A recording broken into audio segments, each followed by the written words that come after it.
as an analogy, not in reality, they've actually described some things about themselves to you, about the compartmentalization. I didn't say the mist has no description. No. So you said that the mist exists, but it's something a little bit abstract that we can't quite understand. We can look deeply into the mist, maybe know it's like a chemical compound, whatever the case might be, but we've dived so deep in that instance that we've lost the perception of what the actual mist is. We've lost the essence of what it actually is. So Allah has attributes. If we dive too deep into them, then we'll lose the essence of who Allah is.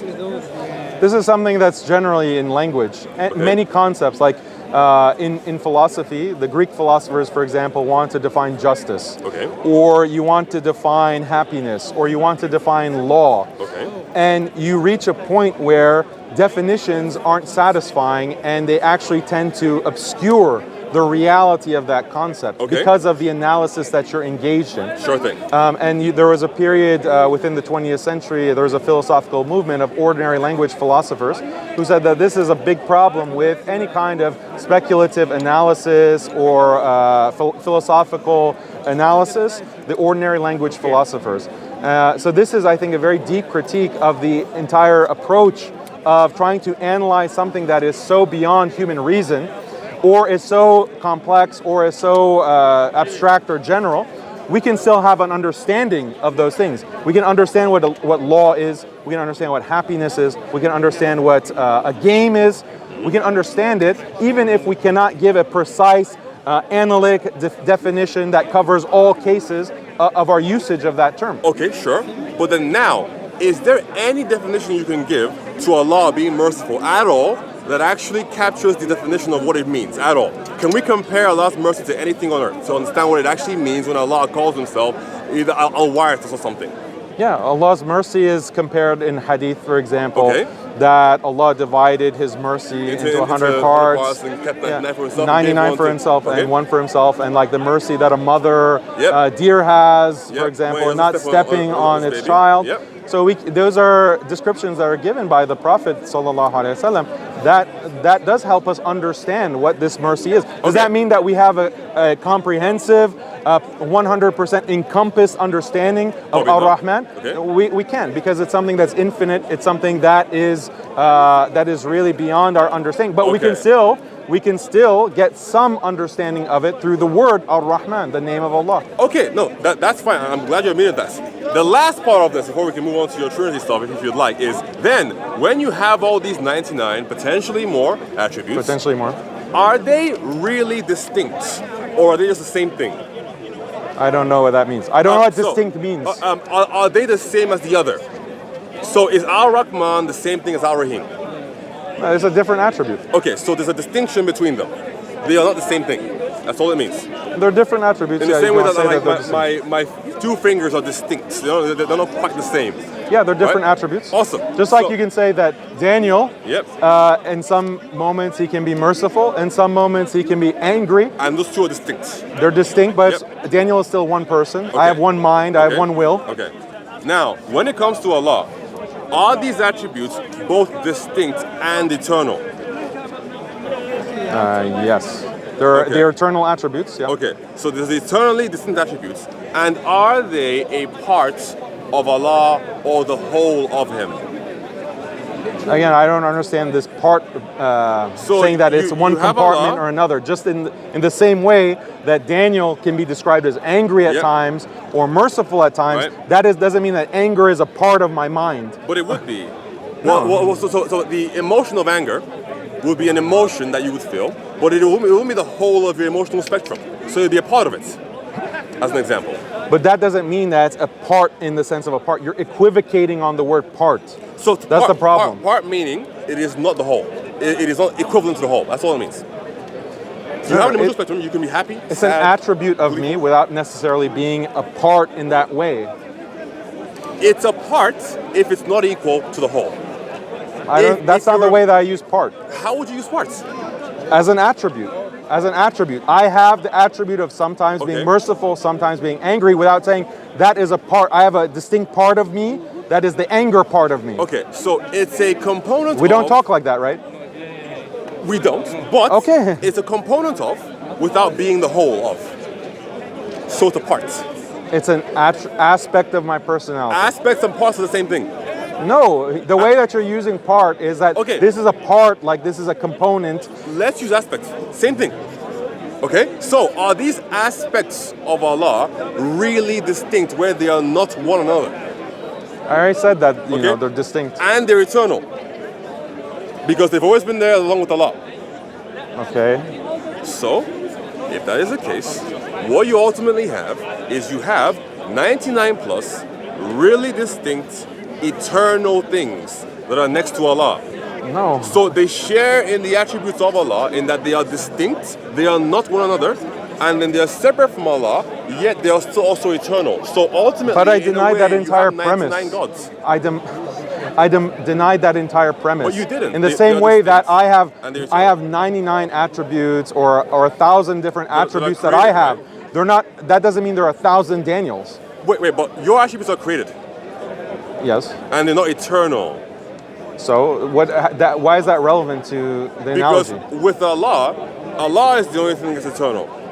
Well, it should be. Yes. But then if the attributes are distinct from Allah but are also eternal, that would mean that for as many attributes as you have eternal things that are really distinct from Allah. No, they're not distinct from, just in the same way that anger is not distinct from my mind or from my will, those attributes are not distinct from Allah. Is anger... They're not distinct from, So- anger is not the whole of me, right? So it's an aspect or part. I said it's an aspect, Right? yeah. And then that would This is then... going in a circle. Well, we are going in a circle. You're not quite getting what I'm saying here. That's true. I don't get what you're Because saying. ultimately, by the thought process that we've gone through, Allah has His attributes, but they are eternal as He is, but they are also distinct, and they are aspects of Him, and not the whole. So therefore, we have 99 plus eternal attributes that are next to Allah, but they are really distinct from Him because they are not equal to Him. You're equivocating So on the you word basically distinct, have 99 part, gods. all of this. Yeah. This is equivocation. It's still just like if I was, imagine I was eternal in that Yes. I'm immortal. I won't Yep. die. Yep. And I have anger. I have love. I have mercy. they're also eternal They're and distinct. They're distinct aspects of Right. me. Does that mean that there are 1,000 different Daniels So- just because I'm immortal? I guess this will be the... Yes or no? this Yes will- or no? So this Yes will or be no? the main qualifier. Yes or no? Yes or no? The main qualifier Yes or would no? then be... Yes or no? Do you think that Yes or these no? attributes are abstract in the mind? Is anger an abstract thing? You could say it is, yes. Because abstract to me, it's in the mind, and it has no causal power. Yeah, anger we- does have causal power. No. I get angry and I swing at someone. No, but that will be the causal power of the swing, not the anger. The anger can lead No, you to the that. anger causes me to act. Right, but anger doesn't actually have any real placement in the real world. No, why? And this is exactly the kind of speculation Okay, that okay. leads So, us nowhere. It just takes us nowhere. We can have things that are concrete, just in reality, like you and me and these cameras, and things that are abstract. Is anger real? I would say it's abstract. It's in the mind. It has no causal power. Does any thought? Does anything in the mind have causal power? Arguably not. Then how are we able to live? How can we walk? How are you talking to me right So now? I would say that all comes from something called secondary causality that God has given to us. But as a Muslim, you can't hold to that. So it's really God. I don't know what that means. Explain. Before we go there, I think this can actually... No. Let's stay right here. Let's stay right here. It's very important for us to understand what you mean by nothing in the mind can Okay. cause anything in the world. It can tie into a Trinity conversation, actually. If Like, do you have a will, for example? Before we venture too far away... Is will abstract? 1 second, Daniel. No, Before answer you go me. too far away, because you asked me a question before I didn't answer, because I gave you two qualifiers. You asked me before that is the attributes different from Allah, yes or no, in the same way that your anger is different from your will, yes or no. And to answer you, I was just telling you that there are two kinds of ways that we can qualify things, either by being abstract, in the mind, has no causal power, or by being concrete, exists in reality and has causal powers. No, but we don't agree on the mental attributes not having causal powers. We don't agree on that. If you are angry or you think of a jellyfish or a flying dragon, it doesn't actually cause anything to occur in It reality. does. If I think about a cup of coffee and I desire a cup of coffee, those are all in the mind. It causes me to reach for a cup of coffee and to drink it. Okay, but you can desire a cup of coffee and get water instead. Right? Like the causal power, so there's a chain of causation that's happening within you when you think of a thing and perform an action. distinctly, when we're talking about Allah and comparing Him to the mind, when you have these eternal attributes, are they distinctive? As in, sorry, are they abstract? As in, they have no causal power, and they I disagree. only They do have causal power. Awesome. So they're concrete because they exist in reality. No, something can have causal power without being concrete. Okay, so in your mind, they are abstract and have causal power. Is that what you're saying about the attributes of Allah? You can have mental attributes that have causal power, yes. So the attributes like my thoughts, my will, my desire, that has impact on my body and how I behave and the choices that I make in a concrete way. Okay, so you are... A moment, please. So, just to sum it up, in your understanding, Allah has these eternal number of attributes that are eternal like Him. They are distinct because they are not each other and they are not Him, but then they are abstract but have causal power. Is that correct? Let's say yes. Okay. What are you getting from this? Ultimately, that's the problem with the Sunni understanding of Why? of God Because I as said, oneness. imagine that I have these different attributes that are distinct from me, and imagine that I'm immortal. Does that mean that there's 1,000 or 1,000,000 different Daniels? No. Not 1,000 different Daniels, but 1,000 different things that are like Daniel in that they are also eternal and immortal, and they're distinctive because they're not each other and they're not So Daniel. there's not one Daniel. There's 1,000 things like Daniel. There's one Daniel and 1,000 things like Daniel. Exactly. That makes no sense. It's just me who, in this scenario, is immortal. So, it's just me. One mind. So one mind, one will. It's not just you. It's you and the things, and that is the logical problem. No, sorry. So this is you're begging the question because you're saying that they're things. Yes, because that's begging the question. You admitted that they are abstract, but have causal power and are not each other. So they I didn't say that that's a thing like a concrete thing. I said that you can be an abstract and still have causal power. Okay, well, you can't. Because in order for you to be concrete... That's your claim. If you're only abstract, you can't have any causal power. But just to say whatever you're surmising is the case, you now have one Daniel who has these attributes of eternality and immortality, and then you have 1,000 other things that are just like Daniel in that they also share these attributes that only Daniel should have. So therefore... we'll say there's one Daniel. There's one Daniel and also 1,000 other things that are like Daniel. No, so, there's 1,000 attributes of Daniel. That's all that means. They are distinct and eternal. Yeah, they're distinct, but it's still Daniel. And in your mind... It's still Daniel. Oh, wait. Sorry, it's still Daniel. So the attributes are still Allah. No, the attributes of Daniel, these characteristics of Daniel are Daniel. They're a part of me. So in Allah's case... It's still one Daniel. You know how you used the word part just now? It's still one Daniel, that's the point. But, you're not going to get 1,000 Daniels just because I have 1,000 different characteristics that are immortal. It's one Daniel made up of 1,000 things. No, I have 1,000 different attributes, 1,000 different aspects, 1,000 different whatever. Oh, sorry. No, if you want to say parts, you're using part in this equivocal way. That's the thing. But aspects insinuates parts. An aspect of me is a part of me that is not equal to the whole. In the same way that me having the attribute of mercy or love doesn't mean that there's a part of me, like a part of my mind, that is the anger part or the mercy part or the love part. Well, I'm not saying... That's what we started with, remember? I'm not trying to tell you to segment your mind, because don't forget, your mind is potentially infinite. It doesn't have any kind of concrete box around it, correct? So I'm not saying segment your mind into quadrants. I'm simply saying... Then what does it mean to be distinct? Not the other. So in the same way that I am not you and you're not me. Yes, because we have two separate minds. We have two separate minds, but also a number just of like the things. Father, Son, and Spirit have separate minds according to Christian theology. That's why they're three distinct gods. We can go into that That's now. why it's polytheism. We can go into that now, but just understand that by what you just said here, unfortunately, you are admitting that Allah is compartmentalized. I don't think so. And He has other things with Him that are also eternal. In the same way that if I was immortal, I didn't die, imagine, and I have different characteristics, personality traits, that wouldn't mean that there are multiple Daniels.